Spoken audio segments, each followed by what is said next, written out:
கர்த்தருக்கு ஸ்தோத்திரம். தலைவனின் துணி நிகழ்ச்சிக்கு உங்களை தலைவராகிய கிறிஸ்துவின் நாமத்தினாலே வரவேற்கிறேன். இறையியலிலே கிறிஸ்துவியல் கற்று வருகிறோம். அது தொடர்கிறது. உயிர்த்தெழுதலுக்கான நிரூபணங்கள் என்கிற தலைப்பை கடந்த நிகழ்ச்சியிலே நாங்கள் ஆரம்பித்தோம். என்னுடைய இரண்டாவது குறிப்பு, உயிர்த்தெழுதலுக்கான நிரூபணங்களிலே இரண்டாவது குறிப்பு, 40 நாட்கள் பலவிதமான முறைகளில் தெளிவாக தான் உயிர்த்தெழுந்து விட்டேன் என்று அப்போஸ்தலருக்கு அவர் நிரூபித்தார். அப்போஸ்தலர் 1 அதிகாரம் 3 வசனம், அவர் பாடுபட்ட பின்பு 40 நாளளவும் அப்போஸ்தலருக்கு தரிசனமாகி தேவனுடைய ராஜ்யத்துக்குரியவைகளை அவர்களுடனே பேசி அநேக தெளிவான திருஷ்டாந்தங்களினாலே அவர்களுக்கு தம்மை உயிரோடு இருக்கிறவராக காண்பித்தார். 40 நாள் அவர் எடுத்துக்கிட்டார். 40 நாள் அநேக திருஷ்டாந்தங்களாலே 40 நாள் இந்த 12 பேருக்கு அவர் தரிசனமானார். தெளிவாக அவர்களுக்கு காண்பித்தார். தரிசனமானார், நடந்து போனார், எம்மாவுக்கு நடந்து போனார். ஏன்னா ஒரு மூட நம்பிக்கை உண்டு, ஆவிக்கு கால் இல்லைன்னு வாங்க. தான் செத்த ஆவி இல்லை, உடலோடு தான் இருக்கிறேன், உயிர் தெழுந்துட்டேன், உடலோடு தான் இருக்கிறேன் அப்படின்னு நிரூபித்தார். அவர் ஒரு இடத்துல சொல்கிறாரு, நீங்கள் என்னை தொட்டு பாருங்கள், ஆவிக்கு எலும்பு இருக்காது, சதை இருக்காது. பாருங்கள், தொட்டு பாருங்கள், எனக்கு எலும்பு இருக்குது, சதை இருக்குது, நான் உடலோடு தான் இருக்கேன், நான் உயிர் தெழுந்துட்டேன், நான் செத்த ஆவி இல்லை அப்படின்னு ஒரு இடத்துல சொல்கிறார். இன்னொரு இடத்துல சொல்கிறாரு, சாப்பிட்டு காட்டுறார். ஏன்னா ஒரு ஆவியால் சாப்பிட முடியாது. நான் உடலோடு தான் இருக்கேன், உயிர் தெழுந்துட்டேன் என்று அவர் சாப்பிட்டு காட்டுறார். அப்படி தொட்டு பார்க்க சொல்றார். காயங்கள் இருக்கு, தழும்பு இருக்கு. ஏன்னா ஆவிக்கு காயங்கள் கிடையாது, தழும்பு கிடையாது. உடலுக்கு தான் காயம் உண்டு, தழும்பு உண்டு. ஏன்னா 3 நாள் தான் ஆயிருக்கு, 3 நாள் கூட முழுசா ஆகலை. வெள்ளிக்கிழமை சாயங்காலம் மரித்திருக்கிறார், ஞாயிற்றுக்கிழமை உயிர் தெழுந்துட்டார் காலையில். அப்படி பார்த்தா சனிக்கிழமை மட்டும்தான் 24 மணி நேரம், வெள்ளிக்கிழமை இரவு ஒரு 12 மணி நேரம், 48 மணி நேரம் தான் இருக்குது. 48 மணி நேரம் உயிர் தெழுந்துட்டார். அவருடைய காயங்கள் மோசமான காயங்கள். ஈட்டியால் குத்திருக்கிறாங்க நெஞ்சில், 39 முறை வாரினால் முதுகு அடிச்சிருக்கிறாங்க, கையையும் காலையும் ஆணியால் குத்திருக்கிறாங்க, தலையில் முள்கிரீட்டத்தை வைத்து அடிச்சிருக்காங்க. இதெல்லாம் ஆடுறதுக்கு இயற்கையாக 10 நாள் 15 நாள் ஆகும் ஆடுறதுக்கே. தழும்பு மறைகிறதுக்கு பல மாதங்கள் கூட ஆகலாம். அதெல்லாம் காட்டுறாரு பாரு. தோமா சொன்னபோது தோமாக்குன்னு தனியாக காட்சி அளித்து சொல்கிறார், தோமா பாரு, என்னுடைய காயங்களை பாரு, தழும்புகளை பாரு, தொட்டு பாரு, உன் விரலை உள்ளே போட்டு பாரு என்று சொல்கிறார். தான் சரீரத்தோடு தான் இருக்கிறேன், தான் செத்த ஆவி அல்ல. மோசே மறுரூப மலையில் வந்த மாதிரி, எலியா மறுரூப மலையில் வந்த மாதிரி அப்படி அல்ல, அப்படி நான் வரல, நான் சரீரத்தோடு வந்திருக்கிறேன், உடலோடு வந்திருக்கிறேன் என்று நிரூபிக்கிறார். 40 நாள் நிரூபிக்கிறார். ஏதோ ஒரு நாள் இல்லை, ஒரு நாள் ஒருத்தருக்கு நிரூபித்தார் என்றால் அது ஒருவேளை ஒருத்தர் பிரம பிடிச்சு சொல்லியிருக்கலாம். 40 நாள் பல சம்பவங்கள், பல விதங்களில் தெளிவாக அவர்களுக்கு தான் உயிரோடு இருக்கிறேன், சதையோடு இருக்கிறேன், எலும்போடு இருக்கிறேன், காயத்தோடு இருக்கிறேன், தழும்புகளோடு இருக்கிறேன் என்று தன்னை நிரூபித்தார். அதனால் அது ஒரு முக்கியமான ஒரு நிரூபணம். அதே போல் யோவான் 16:7 இன்னொரு ஆதாரத்தை பார்க்கிறோம். நான் உங்களுக்கு உண்மையே சொல்கிறேன், நான் போகிறது உங்களுக்கு பிரயோஜனமாக இருக்கும். நான் போகாதிருந்தால் தேற்றரவாளன் உங்களிடத்தில் வரார். நான் போவேனே ஆகில் அவரை உங்களிடத்திற்கு அனுப்புவேன். நான் பிதாவினிடத்தில் போனாதான் ஆவியானவர் வருவார் என்று இயேசு சொன்னார். அதனால் இயேசு பிதாவினிடத்தில் போகாவிட்டால் நிச்சயமாக ஆவியானவர் வரமாட்டார். இயேசு மரித்த போது பிதாவிடத்தில் போகலை, பரதீசுக்கு தான் போனார். இன்றைக்கு நீ என்னுடனே கூட பரதீசில் இருப்பாயின்னு சொன்னார். ஐஸ்வர்யவான் லாசரு சம்பவம், அது ஓமானம் அல்ல, அது சம்பவம். அந்த சம்பவத்தில் பரதீசு எங்கே இருந்துச்சுன்னா பாதாளத்தில் தான் இருந்துச்சு. இயேசுவும் பாதாளத்தில் இறங்கினார் என்று தான் வசனம் சொல்லுது. அப்போ பாதாளத்தில் இருந்த இப்போது பரதீசு 3வது வானத்துக்கு மாற்றப்பட்டு விட்டது. 2 கொரிந்தியர் 12 படிக்கிறோம். அப்போ பாதாளத்தில் இருந்த பரதீசுக்கு தான் இயேசு போனார், பிதாவினிடத்தில் போகலை. மரித்த போது உயிர்த்தெழுந்த பிறகு இந்த உடலோடு யாரும் பரலோகத்துக்கு போக முடியாது. எங்கே போக முடியும்? இந்த உடலோடு போக முடியாது, மனுஷன் போக முடியாது. ஆனால் இயேசு மட்டும் போனார். அதான் பரலோகமே ஆச்சரியப்பட்டது, அதிர்ச்சி அடைந்தது. சதையோடு எலும்போடு ஒரு மனிதன் பரலோகத்துக்குள்ளே வருகிறானே என்று, யார் இந்த மகிமையின் ராஜா? 24ஆம் சங்கீதம் இயேசு பரமேறி போகிற ஒரு தீர்க்க தரிசனம். யார் இந்த மகிமையின் ராஜா?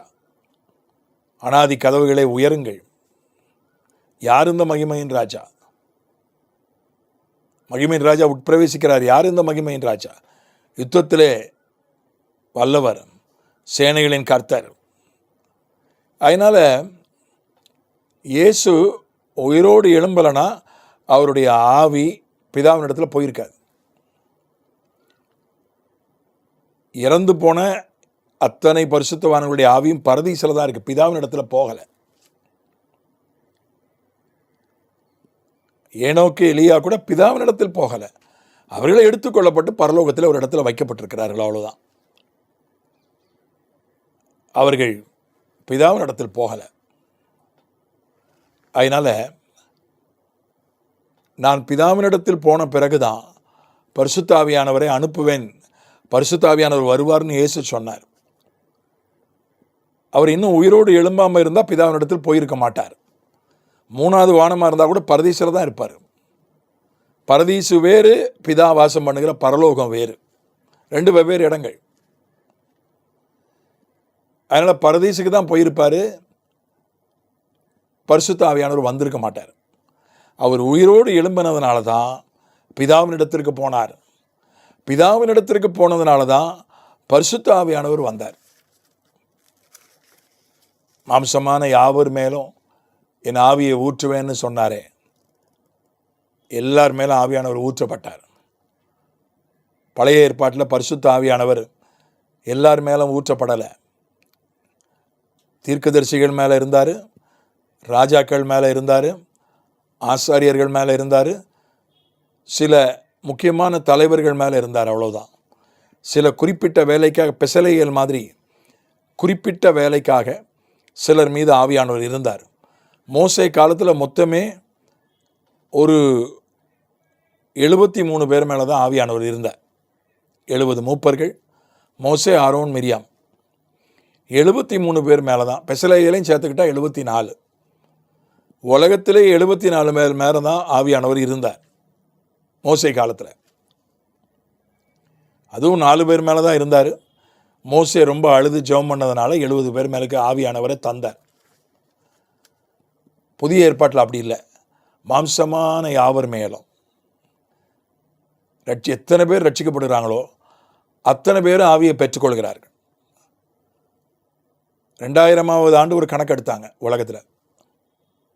இந்த கணக்கெடுப்பின்படி உலகத்தில் 100 கோடி பேர் பரிசுத்த ஆவியில் நிரம்பி அந்நிய பாஷை பேசுகிறவர்கள் உண்டு உலகத்தில். 100 கோடி.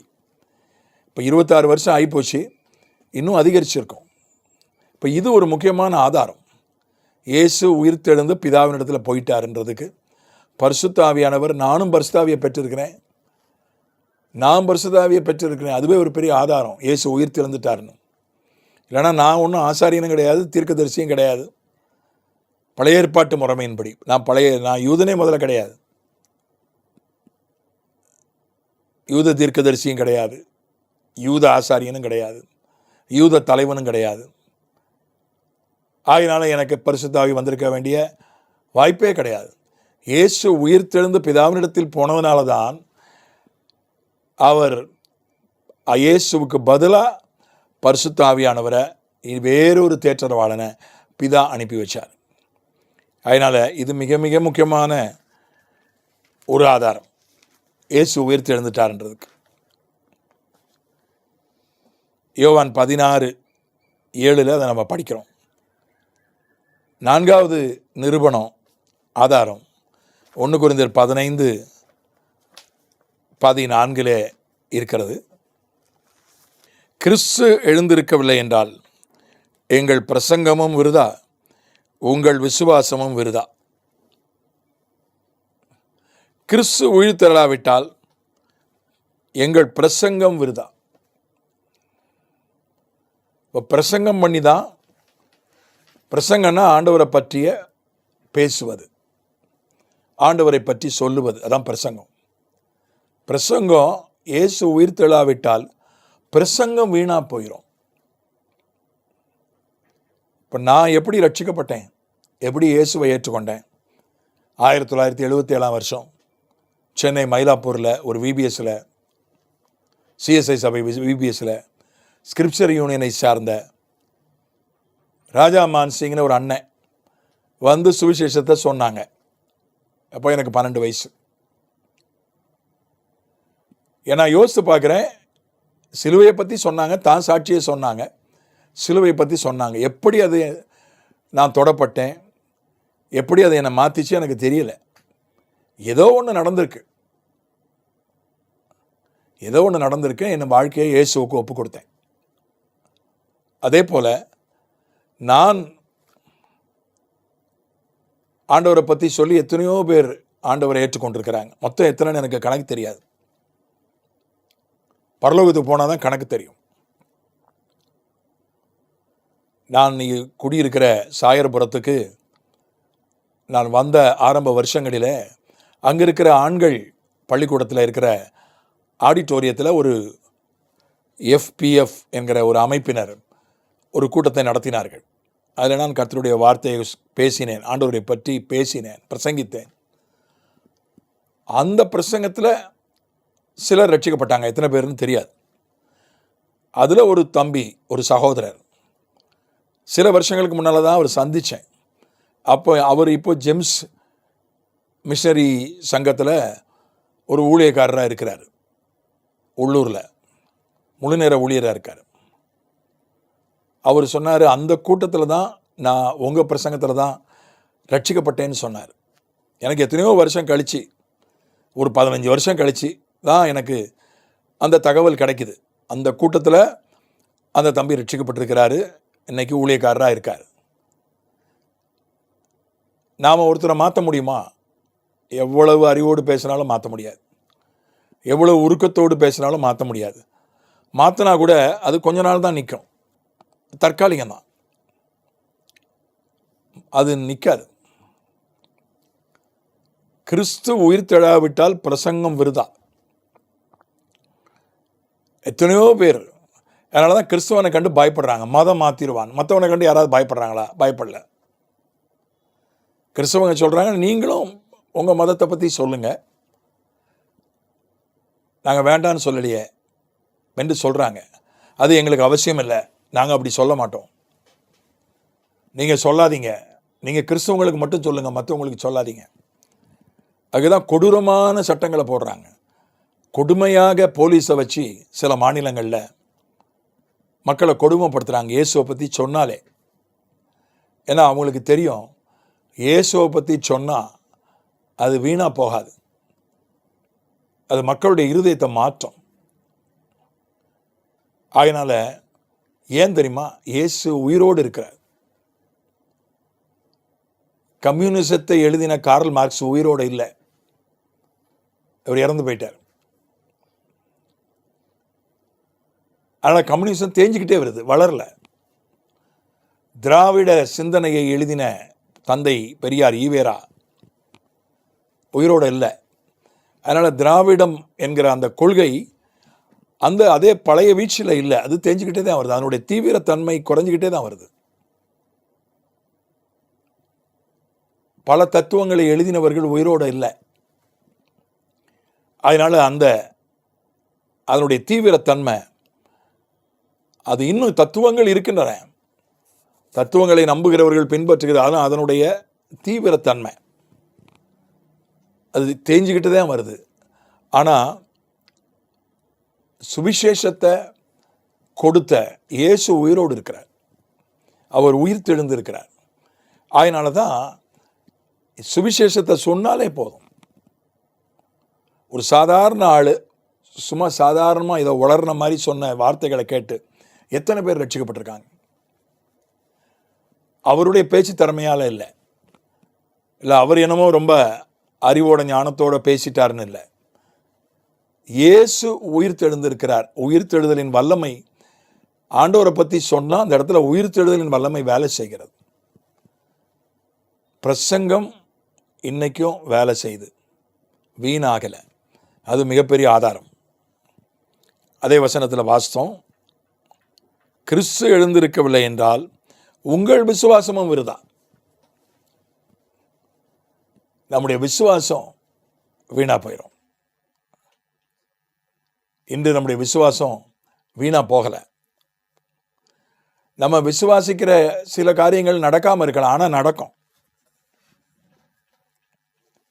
நிச்சயமாக நடக்கும். அதில் எந்த சந்தேகமும் இல்லை. கொஞ்ச காலம் கழித்து நடக்கலாம், நடக்காமல் போகாது. நான் வண்டியை பார்க் பண்ணும்போதெல்லாம், என்னுடைய வாகனத்தை பார்க் பண்ணும்போதெல்லாம் இடமே இருக்காது. பெரிய பிரச்சனை, கிராமத்துலேயோ பட்டணத்துலேயோ வண்டி பார்க் பண்ணுறதுக்கு இடம் கிடைக்காது. நான் இருக்கிற ஊர் ஒரு சின்ன ஊர்.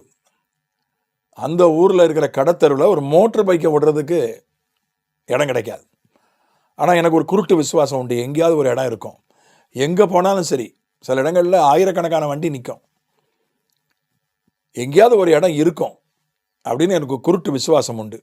ஆண்டவர் மேலே உண்டு.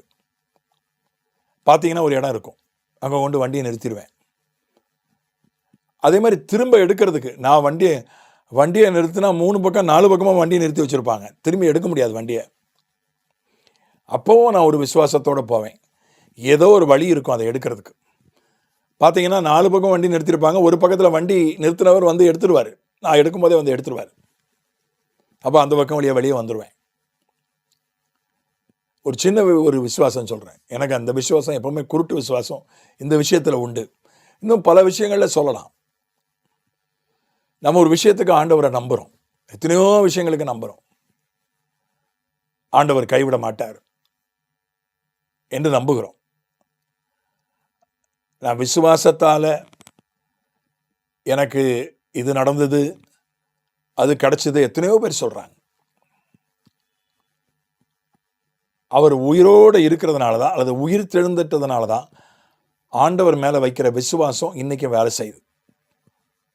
விசுவாசித்து சுகம் பெற்றவர்கள் உண்டு. டாக்டர் சுகமானது என்று சுகமாகாது என்று சொன்ன எத்தனையோ வியாதிகளில் விசுவாசித்து சுகம் பெற்றவர்கள் உண்டு. நானே ஒரு சாட்சி. எனக்கு இருந்த வீசிங், ஆஸ்மா, எனக்கு இருந்த ஆஸ்மா 20 வயசு வரை ஆஸ்மா என்னை கஷ்டப்படுத்தியது. வீசிங், ஏசினோஃபீலியா, இந்த நோய்களெல்லாம் என்னை துன்பப்படுத்தின. சென்னையில் அன்றைக்கு இருந்த மிகச்சிறந்த சிகிச்சை எனக்கு கிடைச்சது. இதை சுகமாக்க முடியாது, அவ்வப்போது கட்டுப்படுத்தி கொள்ள வேண்டும், ஒரு கட்டுப்பாடான வாழ்க்கை வாழ வேண்டும் என்றுதான் எனக்கு டாக்டர்கள் சொன்னார்கள். 20 வயசு வரை நான் கஷ்டப்பட்டேன். நான் ஒரு நாள் ஆண்டவர் மேலே விசுவாசித்து மாத்திரையை தூக்கி எறிஞ்சிட்டேன். ஜெபம் பண்ணி ஆண்டவர்கிட்ட என்னை சுகமாக்கும் என்று சொல்லி மாத்திரையை தூக்கி எறிஞ்சிட்டேன். 61 வயசாகுது, வயசு 41 வயசாகுது. இன்னைக்கு வரைக்கும் அந்த ஆஸ்மா, அந்த யோசினோஃபீலியா, அந்த வீசிங், அந்த மூச்சு விடுவதில் வருகிற மூச்சு திணறல், இது வரைக்கும் 41 வருஷம் திரும்பி வரல. அதனால் ஏன் விசுவாசம் வீண் ஆகலை? ஏன் ஆகலை? அவர் உயிர் தெழுந்து விட்டார். எத்தனையோ பேர் நாங்கள் விசுவாசிச்சு அதை சாதிச்சோம் இதை சாதிச்சோம்னு சாட்சி சொல்கிறாங்க. ஆச்சரியமாக இருக்கு. எவ்வளோ பேர் சாட்சி சொல்கிறாங்க. டெரி மைஸ்ன்னு ஒருத்தர் இருந்தார், நான் அவரை பார்த்துருக்கேன். சென்னைக்கு வந்திருக்கிறார். அமெரிக்காவில் மிகப்பெரிய ஊழியக்காரராக இருந்தார். இப்போ இருக்கிறாரா தெரியல. நான் சொல்வது பல 30 ஆண்டுகளுக்கு முன்பதாக. அவர் காரிலே அமெரிக்காவிலே போய்கொண்டிருந்த போது ஒரு கொள்ளைக்காரன், அங்கெல்லாம் கொள்ளை ரொம்ப சாதாரணம், வழிப்பறி, துப்பாக்கியை காட்டி உன்னுடைய காரை எனக்கு கொடுத்து விடு என்று கேட்டபோது அவர் சொன்னார், இது என் ஆண்டவர் எனக்கு கொடுத்த கார், இந்த காரை நீ என்னிடத்திலிருந்து பறிக்க முடியாது. துப்பாக்கியை நீட்டி அவரை சுட்டபோது, உன்னால் என்னை துப்பாக்கியால் சுட முடியாது, கர்த்தர் என்னை பாதுகாக்கிறார் என்று சொன்னார். அவ்வளோ விசுவாசம். கர்த்தர் எனக்கு கொடுத்த காரை நீ பிடுங்க முடியாது, கர்த்தர் என்னை பாதுகாக்கிறார், உன் துப்பாக்கியால் என்ன. அதை கண்கண்ட சாட்சிகள் உண்டு. அதை சிலர் காரில் இருக்கிறவர்கள் பார்த்து கொண்டிருக்கிறார்கள். டெரி மைஸ் அவருடைய பெயர். ஒரு 30 வருஷத்துக்கு முன்னால் அந்த சாட்சி, 35 வருஷத்துக்கு முன்னால் ரொம்ப உலக புகழ்பெற்ற சாட்சி சென்னைக்கு வந்திருந்தார். மிகப்பெரிய கூட்டம். சாம் பீச்சலத்தர் தான் அவரை அழைத்து கூட்டம் வைத்திருந்தார். கடற்கரையில் மிகப்பெரிய லட்சக்கணக்கில் கூட்டம் வந்தது. அவர் நோக்கி மிக பக்கத்தில் இருந்து கொள்ளைக்காரன் துப்பாக்கியால் சுட்டான். அந்த குண்டுகளெல்லாம் விலகி போய்விட்டது. அதை கண்ணாலே பார்த்தார்கள். காரில் வந்தவர்கள் மற்றவர்கள் கண்ணாலே பார்த்தார்கள். அந்த சம்பவம் உலகம் முழுவதும் பிரபலமானது. அவருடைய விசுவாசம் பாருங்க, நீ என்னை சுட்டா கூட துப்பாக்கி என் மேலே படாது, குண்டு என் மேலே படாது, உன்னால் என் காரை பிடுங்க முடியாது. அது அவருடைய விசுவாசம். அது வீணாகலை. ஏன்? கிறிஸ்து உயிர் தெழுந்து விட்டார். அவர் உயிரோடு எழுந்திருக்கவில்லை என்றால் உங்கள் விசுவாசம் விருதா.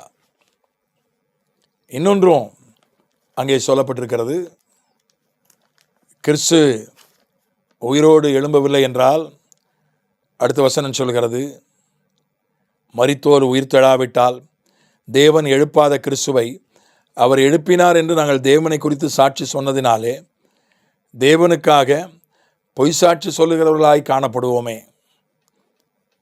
17ஆம் வசனம், கிறிஸ்து எழுந்திராவிட்டால் உங்கள் விசுவாசம் வீணாயிருக்கும். 2 தடவை சொல்லப்பட்டிருக்கு. நீங்கள் இன்னும் உங்கள் பாவங்களில் இருப்பீர்கள். கிறிஸ்து உயிர்த்து எழாவிட்டால் பாவத்திலிருந்து விடுதலை கிடையாது. பாவ மன்னிப்பு உண்டு, ஆனால் பாவத்திலிருந்து விடுதலை கிடையாது. அது மிகப்பெரிய ஒரு சாட்சி.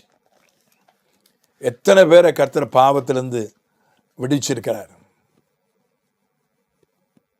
கர்த்தர் என்னை பாவத்திலிருந்து விடுதலை செய்தார். 1977ஆம் ஆண்டு நான் ரட்சிக்கப்பட்டேன்.